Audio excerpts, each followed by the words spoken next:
Hello my fellow readers, today I'm going to be talking about another light novel. This time it is I Have a Secret by Yoru Sumino, yay, who wrote I Want to Eat Your Pancreas. So this book is Swear You'll Never Tell. 5 high school classmates hold secrets close to their hearts, hidden talents, spoken feelings, and buried pain. As they collide with each other on the path to growing up, they might jostle some of those secrets free. From Yoru Sumino, I just want to say that with the O first, whatever. Acclaimed author of I Want to Eat Your Pancreas and I Had That Same Dream Again, comes a gentle, intriguing tale about love, life, and the things we leave unsaid. So each of the characters in this book get their own section. I don't really want to call it a chapter, but their own section. And it starts with Kyo, who I'm assuming this here is Kyo for the book. And Kyo can see people's emotions through like punctuation, or I should say not just emotions, kind of thoughts and emotions, through punctuation that appears like above their heads. So like if they're super excited, he'll see an exclamation point. If they're confused or whatever, he might see a question mark. Anyway, he sees punctuation above people's heads, and it can guide him in judging their feelings about things. Each of the 5 characters has some kind of secret ability that should be able to help them. But at the same time, there's lots of instances where it really does no good at all to have that ability, because either the things that they're able to view from the other people are conflicting, or they're really not able to read them at all. So it's kind of interesting. But back to Kyo. Kyo is a kind of the average boy student. Like, he doesn't feel like he's super popular. He doesn't feel like he stands out in a crowd. That would be more his friend Zuka, who's, you know, like the athlete, charming prince type. So he's just standard boy. He does have a crush on Miki, who is really one of those energetic, popular girls, and he doesn't know how to express that. And in this first part, which is Kyo's part, we learn that there's a student, Miyazato, who has been out for a while, and they kind of embark on interacting. Well, Kyo at least does, but the whole group ends up interacting with her and taking her into the friend group. And she's really more of the character that's had, well, they all have emotional stories, but she's the one that you're kind of interested in, because why did she stop going to school and what was happening there? And also the fact that she's needed to be taken in by this friend group. And his chapter chapter section sort of ends with the friendship of Miyazato. And then we jump into the next section. And so then it just keeps building on and on. I believe Miki's was the next one. And Miki, or Miki, is, again, the Genki, cheerful girl, very energetic, has nicknamed most of the friend group. Like Zuka is Zuka, and their friend Looney is Looney, and Miyazato becomes Al. Kyo is the only one who does not have a nickname, and there are reasons behind that. Miki's power is kind of interesting, where she can see balance beams. And if when she's interacting with people it's positive, the balance beam goes to the positive side, and if it's a negative, it goes to the negative side. When she interacts with Kyo, his balance beam is always like wobbly. So 1, she can't interpret his feelings for her. 2, she never knows quite what to think about her interactions with him. But she starts to suspect that Kyo has a crush on Miyazato because they're very close friends and seem very like peaceful and at ease with one another.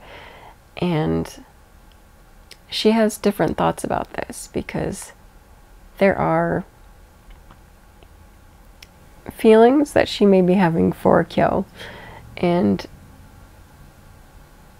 she wants to be a good friend at the same time. So does she tell Kyo how she feels, or does she help him be with their friend Miyazato? That's really her section. there's a whole bit about bravery and everything with her. You'd have to read it. I don't want to give away all the spoilers. The next one, I believe we meet Looney next. And no, or is Looney after that? I'm trying to remember if we meet Looney next or Zuka next. But Looney, I'll just talk about her. Looney is kind of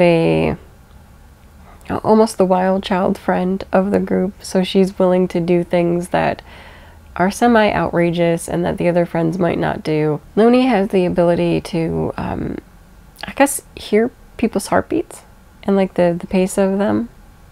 So she can usually tell when somebody's interested in someone else because of their heart rate and like how they're acting. It's very strange. I can't remember if she actually sees the number or if she just like hears the pacing out. I can't remember, but all of them, like I said, are kind of weird and not always a good judge.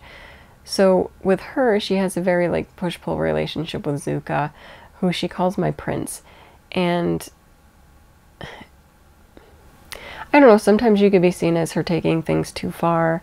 At their school field trip one, she kind of, her words and actions kind of cause a conflict with another student who is like, you said you're not interested in anyone and then you're hanging all over him.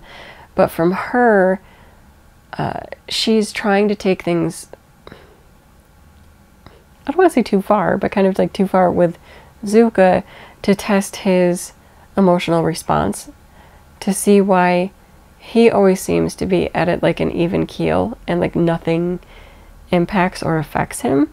So she's trying to see if she can get or do something to affect him. But in so doing, she's kind of causing conflict with other students.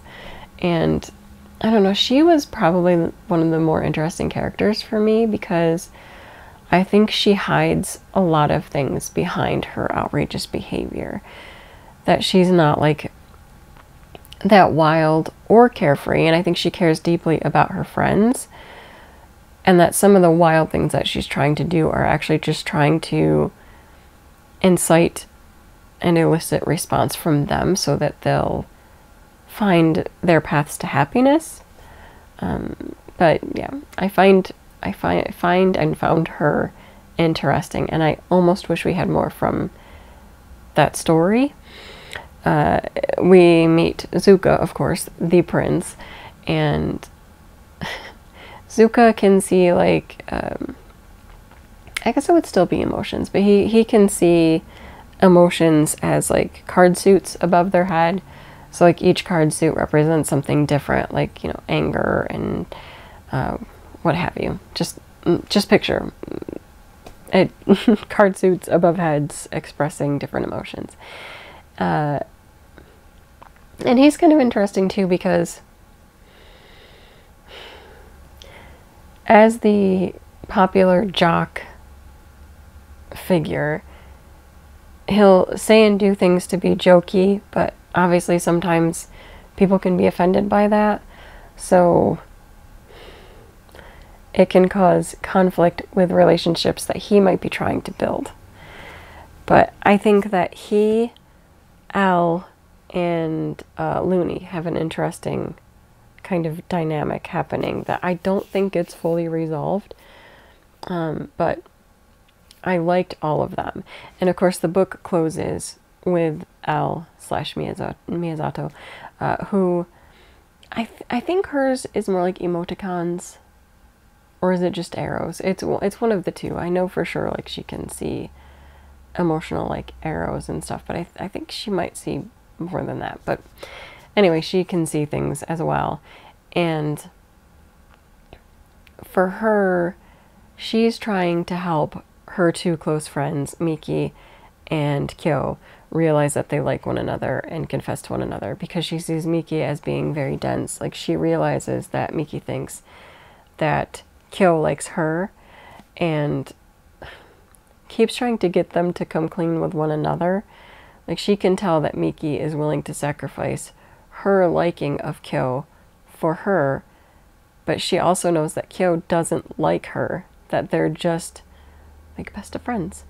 And so it's, for her, it's trying to get her friends to admit their true feelings and move on from there. In the backdrop of most of these stories, they're building a time capsule, and they have to write letters to the future selves.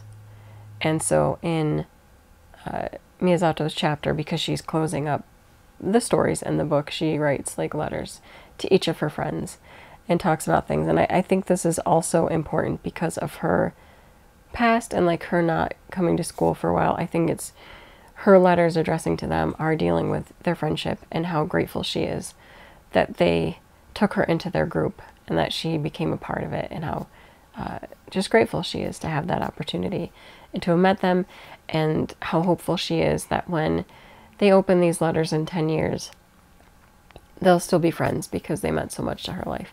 And it's just really sweet. And I won't give away all the intricacies of what happens in it, but I will say if you like emotional friendship tales, I Have a Secret is actually really cute. When it first started, especially when it was like talking about the seeing things, I was like, this is weird. But then as it got more into the interpersonal relationships and dynamic with the friends, I really enjoyed it. So I would recommend I Have a Secret. I will be reading more of Yoru Sumino's books, and I'll let you know what I think of those. But that's it for this one, and I'll see you next time.